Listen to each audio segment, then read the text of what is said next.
Halo Sobat Tosanaji, dimanapun Anda berada, dari Sabang sampai Merauke, dari Kutub Utara sampai Kutub Selatan, apa kabar semuanya? Doa terbaik saya untuk kalian semua, semoga kita selalu dalam lindungan Tuhan Yang Maha Esa, sehat, lancar pokoknya semua. Oke Sobat semua, alam selalu mengajarkan segalanya. Jika kita mencermati atau kita telaah, semua mahakarya Sang Pencipta pasti membawa sebuah manfaat untuk seluruh makhluk hidup di muka bumi ini, sobat semua. Oke sobat semua, hari ini saya akan membahas satu bilah tombak di depan saya. Seperti apa tombak itu? Jangan kemana-mana, tetap di channel saya. Halo sobat semua, kembali lagi dengan saya Himawan Resi dalam channel saya Gombong Pusaka Official, sobat. Oke sobat, di depan saya sudah ada satu bilah pusaka tombak. Wah ini sobat, ini nanti niatnya mau saya bersihkan. Ini tadi dari titipan dari desa. Ini dikasih lakban, mungkin tujuannya biar dia itu kalau dipegang tangan tidak langsung bersentuhan dengan tangan ya sobat ya. Sepertinya warangan lawasan. Ini adalah tombak yang bernama Sigar Jantung. Wah, kalau dari namanya kok ngeri ya kan, sigar jantung, jantung disigar gitu sobat.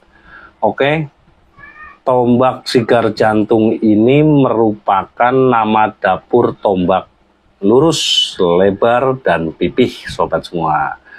Bentuknya mirip seperti belahan jantung pisang, bukan jantung manusia sobat, bahaya juga ya kan, tapi merupakan belahan jantung pisang. Kalau jantung pisang itu kalau kita sering lihat buah pisang, dia ada jantung yang warnanya merah muda. Nah inilah yang disebut dengan jantung tersebut. Nah, tombak ini sangat sederhana sobat, tanpa ada-ada, tanpa bungkul. Diduga tombak ini secara praktis dibuat bukan untuk senjata fungsional, melainkan sebagai benda pusaka yang diharapkan tuahnya oleh sang pembuat dan juga kepada sang pemesannya dahulu sobat semua. Nah, apa yang terkandung di dalam nama Sigar Jantung ini sobat semua?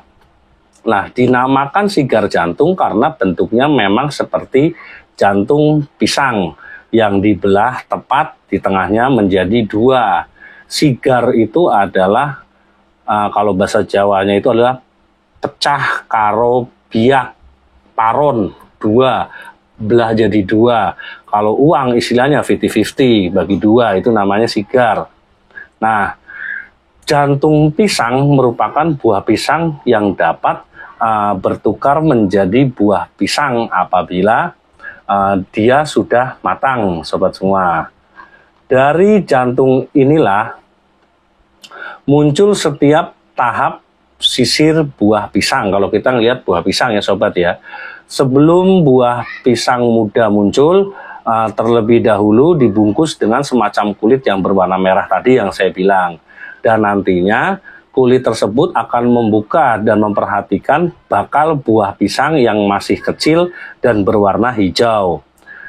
Dan ujung dari tandan buah pisang yang tidak akan menjadi buah pisang inilah yang banyak diambil dan dimanfaatkan manusia sebagai bahan masakan. Tentunya beberapa sobat pasti sudah pernah mencobai masakan jantung pisang seperti itu ya sobat ya. Nah, pertanyaannya sobat, mengapa jantung pisang sampai segitunya sehingga dia mengilhami para empu pada zaman dahulu untuk kemudian melekatkan sebuah simbol-simbol alam di dalam berbagai karya mereka, di antaranya pada tombak ini. Kenapa dinamakan Sigar Jantung seperti itu? Kok bisa si empu itu dia terinspirasi? Kok bisa si empu itu dia ibaratnya itu terilhami oleh si jantung pisang itu. Seperti itu kan sobat kan pertanyaannya. Nah, berarti secara tidak langsung sang empu atau para leluhur kita terdahulu mengajarkan kepada kita secara tidak langsung ini ya, berarti kita harus belajar terhadap pohon pisang. Loh, ibaratnya kok kenapa kita harus belajar kepada pohon pisang seperti itu sobat? Nah, karena banyak sekali filosofi-filosofi yang sangat mendalam daripada pohon pisang ketika kita amati sobat semua. Contohnya, pohon pisang itu sama sekali dia tidak butuh tempat khusus untuk dia itu tumbuh seperti itu sobat. Maka pohon pisang ketika kita amati bisa tumbuh dimanapun dia berada. Di tempat gersang, di tempat dingin, bahkan di tempat-tempat yang hambar sekalipun pohon pisang tetap bisa dia tumbuh dan berkembang pesat. Nah, pohon pisang juga kalau kita amati selalu bertahan hidup dimanapun dan dia tidak menyerah dalam keadaan apapun. Mau kadang-kadang di tong sampah dia hidup ya kan, kadang-kadang tanah gersang kering dia tetap hidup dan berbuah seperti itu. Nah, di sini mungkin leluhur mengajarkan kita diperbandingkan kenapa ketika pohon pisang itu dia bisa hidup dimanapun, lah mengapa manusia harus selalu istilahnya kok kita malah manusianya sendiri kita cengeng ketika kita ada sebuah masalah seperti itu sobat. Apa ketika ada orang yang ngomong, apa kita nggak malu dengan pohon pisang? Kan seperti itu. Nah, sekarang ketika kita ditanya seperti itu, otomatis kita akan menjawab, loh, kenapa kita harus malu? Itu kan hanya sebuah pohon. Dia itu bukan manusia, sementara manusia adalah makhluk yang paling sempurna di muka bumi. Karena manusia itu mempunyai hati dan pikiran, kenapa kita harus malu dengan pohon? Nah, justru itu sobat semua. Justru kita adalah makhluk yang paling sempurna. Makanya kita harus bisa menggunakan kelebihan akal dan hati dan kodrat yang telah diberikan Tuhan yang Maha Kuasa kepada kita semua untuk dipergunakan sebaik-baiknya. Kita digambarkan oleh sosok, bukan sosok ya, berarti apa istilahnya, sebuah tanaman yang disebut dengan pisang, yang dia sampai melekat kepada sang empu untuk menciptakan mahakaryanya. Otomatis itu kita ibaratnya disandingkan, ini loh pohon pisang, dia itu bisa seperti ini. Tuntunan-tuntunan hidupnya di dalam pohon pisang itu sangat luar biasa. Bisa nggak manusia seperti itu? Harusnya bisa, kan seperti itu. Sekarang kita bayangkan lagi sobat semua, pohon pisang aja bisa kok, kenapa manusia tidak, kan seperti itu. Pohon pisang selalu mampu loh mempersiapkan generasi penerusnya sebelum dia ditebas mati oleh kita. Pernah Anda melihat selalu ada tunas baru yang siap tumbuh di sampingnya. Tunas muda yang akan meneruskan tugasnya si pohon pisang yang tua, memberi manfaat kebaikan kepada siapapun. Siapa yang tidak kenal pisang? Semuanya dari akar sampai daun sampai buahnya, dia memiliki manfaat yang sangat luar biasa dan berguna semua bagi kehidupan. Nah, ketika dibilang dia mampu untuk mempersiapkan generasinya, maka di sini adalah hikmahnya manusia yang katanya tadi punya akal pikiran, harusnya dia berbuat dan bermanfaat sepanjang nafasnya dia masih berhembus. Kan seperti itu harusnya sobat. Nah, hidup ini bukan hanya sekedar kita makan, tidur, kerja, seks, bukan itu sobat ya kan. Tapi hidup juga perlu dan sangat perlu memberi sebuah manfaat bagi semua. Itu yang ingin ditunjukkan kepada leluhur kita untuk kita belajar kepada alam, istilahnya terlebih kepada sebuah pohon pisang. Nah, satu lagi sobat, pohon pisang itu tidak mau mati sebelum dia berbuah. Pernah Anda lihat pohon pisang mati walaupun tidak disengaja ya, bukan karena kita siram sesuatu hal kimia atau apapun, tapi dia mati sebelum berbuah? Kayaknya tidak ada sobat semua. Pohon pisang itu tidak mau dia mati sebelum dia berbuah. Dia ingin kehadirannya di dunia ini, istilahnya itu bisa memberi manfaat sebelum ajal menjemputnya. Coba kita telah dalam-dalam dari pohon pisang, luar biasa pohon pisang. Dan itulah yang memang harus kita lakukan sebagai kita manusia. Kita harus mempunyai gambaran, itu loh pohon pisang. Ini loh alam sekitar yang mengajarkan kepada kita segala sesuatu. Nah, pohon pisang semasa hidupnya, terus-menerus dia berkarya, menghasilkan sesuatu yang bermanfaat untuk orang lain. Tidak peduli dalam keadaan apapun, pohon pisang hanya berjuang untuk berbuah, walau dia tidak menikmati hasil perjuangannya.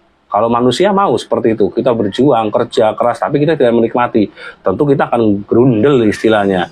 Atau lah, udah capek-capek kerja, tapi saya nggak menikmati. Manusia nggak mau, tapi beda dengan tumbuhan. Ketika kita disamakan, kita tidak mau. Tapi harusnya kita yang harus lebih sempurna, karena kita mempunyai hati dan pikiran. Seperti itu, sobat. Nah, maka begitupun harusnya manusia. Kan seperti itu. Jangan pernah meninggalkan suatu tempat tanpa meninggalkan jejak sebuah karya kebaikan. Berbuat baiklah kita harusnya dimanapun kita berada. Karena suatu waktu setiap manusia bisa saja terpaksa harus meninggalkan suatu tempat secara tiba-tiba dan tidak bisa ditunda lagi, atau yang disebut dengan ajal. Ketika kita sudah meninggal, apa kenangan-kenangan kita? Apa istilahnya kebaikan kita yang sudah kita tanamkan kepada sesama? Apa yang akan orang lain kenang dari diri kita? Itu sobat semua. Nah, ada sifat baik yang bisa dipetik dari pohon pisang.